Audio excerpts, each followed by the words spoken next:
वालेकुम। आज का हमारा टॉपिक है मैट्रिक्स।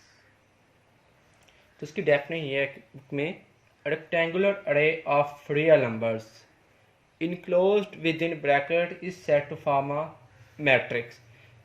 इसमें यह कि एक rectangular array of real numbers, अब रियल नंबर्स का आपको बताया था कोई नंबर भी हो सकते हैं, 1 2 3 4 5 6 वगैरह कुछ भी हो सकता है। हम ये नंबर ले लेते हैं 1 2 1 3 5 6 8 और ले लें आप 9 ले लें। ठीक, जब हम इनको ब्रैकेट में क्लोज करेंगे, ये नंबर जो है इनको ब्रैकेट ही में क्लोज करेंगे तो हमारे पास क्या बन जाएगा कि मैट्रिक्स इस तरह 1 3 5 6 8 9।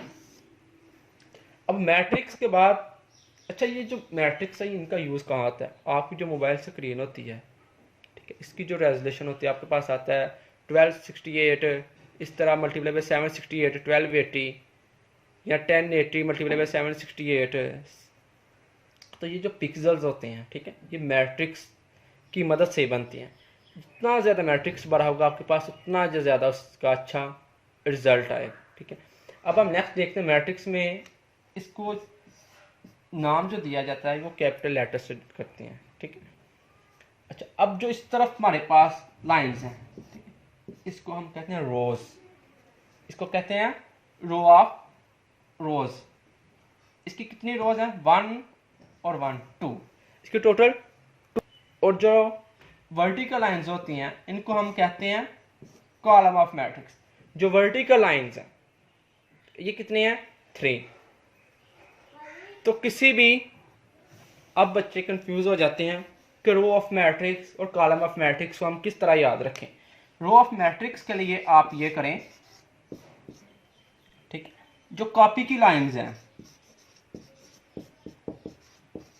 वो आपकी रोज की तरह, मतलब जो इस तरफ होंगी हॉरिजॉन्टली वो क्या होंगी? रोज। और जो कॉलम को किस तरह याद रखना है? जो वर्टिकल लाइन होती है एक कॉपी के, या जिस तरह आप ये कह लें वर्टिकल लाइन स्ट्रेट सीधी, वो कॉलम को डिनोट करती है। या आप इस तरह ले लें कि उर्दू की बुक में लिखा होता है कॉलमी लाइन, वो इस तरह होता है ऊपर से नीचे की तरफ। मतलब ये कि यहाँ कुछ भी लिखा होता है, जो हमद है, नात, हमद में किसकी तारीफ की जाती है? अल्लाह ताला की। और नात में हज़रत मोहम्मद सल्लल्लाहु अलैहि वसल्लम की। ठीक है, अल्लाह पाक लिख ले, अल्लाह ताला लिख ले, कुछ भी। तो हमद को आपने किससे मिलाना? अल्लाह ताला से। नात को हज़रत मोहम्मद सल्लल्लाहु अलैहि वसल्लम से। अब आप देखिए, मेन चीज़ जो बताई तो आपको ये था ऊपर से नीचे की तरफ, ये आपके क्या होती हैं? कॉलम। और जो कॉपी की लाइंस होती हैं वो आपकी क्या कहलाती हैं? रोज। अब हम रो मैट्रिक्स और कॉलम मैट्रिक्स की डेफिनेशन देखते हैं। रो मैट्रिक्स नाम से ज़ाहिर है कि ऐसा मैट्रिक्स जिसमें सिर्फ एक ही रो हो, वो क्या कहलाता है? Row matrix. A column having only one row is called column row matrix. One row तो row matrix, one column तो column matrix।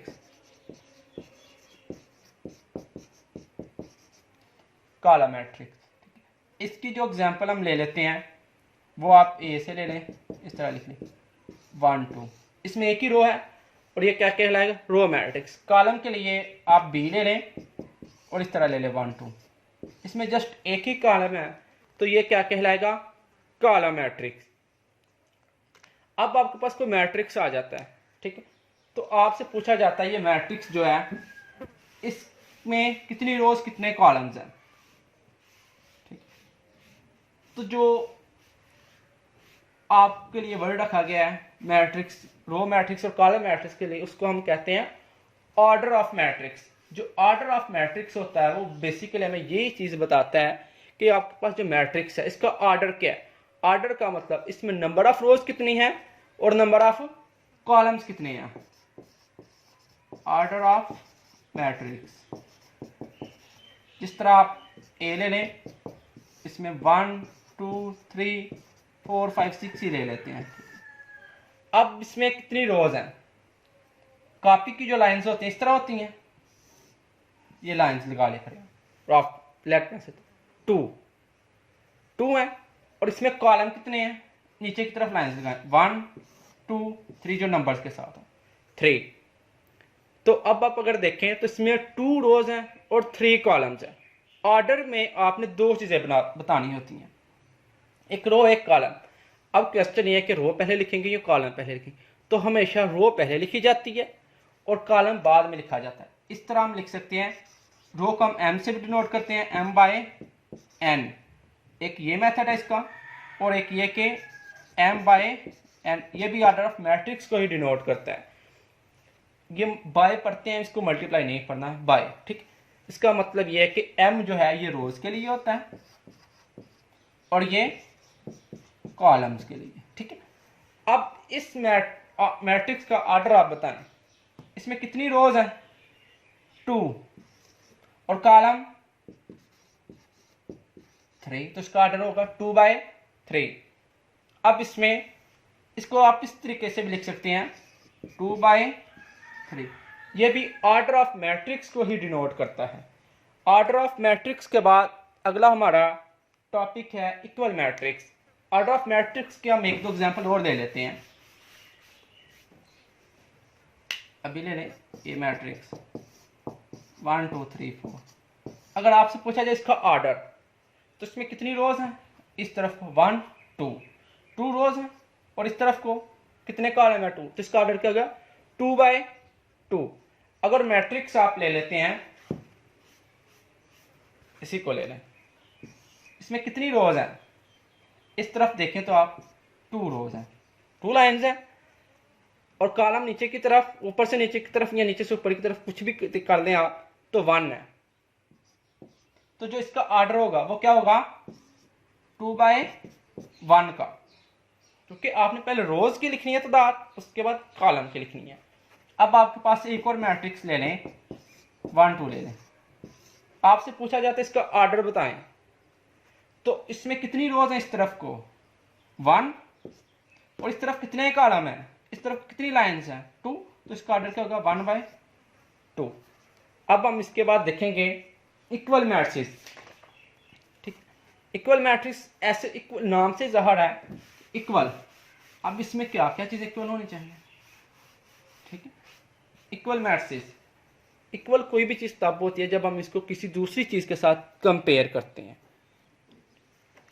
तो जो इक्वल मैट्रिक्स हैं उसमें आपके पास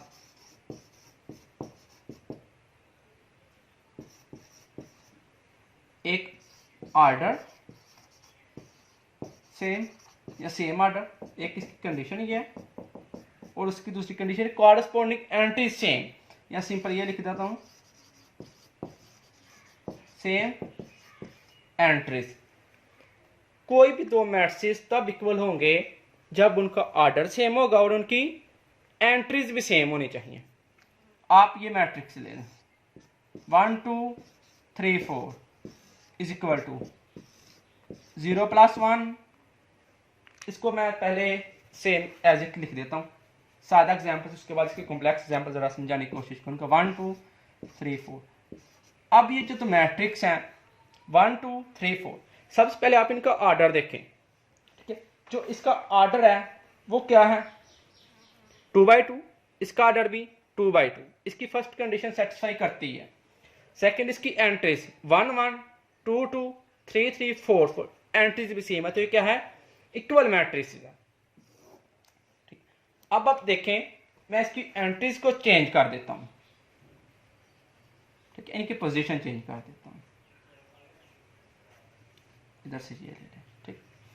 इधर मैं लिखा 1 3 2 4, ठीक है, और इधर मैं लिख देता हूं 4 और इधर लिख देता हूं 3। ऑर्डर सेम है, फर्स्ट कंडीशन सेटिस्फाई करती है, सेकंड है सेम एंट्रीज। अगर आप देखें तो नंबर इसमें सेम है 1 1 2 3 4 1 2 4 3 या 3 4, नंबर सेम है, मतलब वही है, लेकिन की कॉरस्पॉन्डिंग एंट्रीज का मतलब है कि जिस जगह पे 1 है, पहले इसको 1 ले लें, इसको 2 ले लें, इसको 3, इसको 4 ले लें, 1 के सामने 1 है 3 के सामने 3 है, 2 के सामने 2 है, 4 के सामने 4 है। अगर इस तरह तो इक्वल मैट्रिसेस हैं, अगर इस तरह नहीं है तो वो इक्वल मैट्रिक्स नहीं, तो ये इक्वल मैट्रिक्स नहीं है। क्योंकि इसमें 1 के सामने 1 है, 3 के सामने 2 है, 2 के सामने 4 है, 4 के सामने 3 है, तो ये इक्वल मैट्रिक्स हरगिज़ नहीं है। ठीक है, दोबारा ये ऐसा मैट्रिक्स है जिसमें सबसे ज़्यादा स्टूडेंट्स को मिस्टेक लगती है, वो देखते हैं सिर्फ ऑर्डर से मत कहते हैं ये तो इक्वल मैट्रिक्स है, या एंट्रीज। अब हम एंट्रीज की बात करते हैं, उनको में किस तरह मिस्टेक लग जाती है आपको। अब एक मैट्रिक्स ले लें ए 1 2 और एक बी मैट्रिक्स ले लें 1 2। अगर आप देखें तो इसकी एंट्रीज सेम है, 1 है पहले 1 ही है, 2 है 2 है, लेकिन अगर आप देखें तो इनका ऑर्डर सेम नहीं है। ऑर्डर किस तरह हम लिखते हैं इनका, इसका लिखवाएं ऑर्डर। इसमें कितनी रोज हैं 2, इस तरफ कॉपी की लाइन देख लें तो 2 है। कॉलम इसमें कितने हैं 1, इसका ऑर्डर क्या 2 बाई 1। अब आप इसका ऑर्डर लिखवाएं, इसमें कितनी रोज हैं 1 और कॉलम कितने हैं ऊपर से नीचे की तरफ 2 है, इसका ऑर्डर सेम नहीं, तो इसका मतलब ये क्या है इक्वल मैट्रिक्स नहीं है। अब इंशाल्लाह हम नेक्स्ट वीडियो में एक्सरसाइज 1.1 करेंगे। ठीक है, और अब हम थारोली कंप्लीटली फर्स्ट यूनिट को करना है। तब तक के लिए अल्लाह हाफिज़।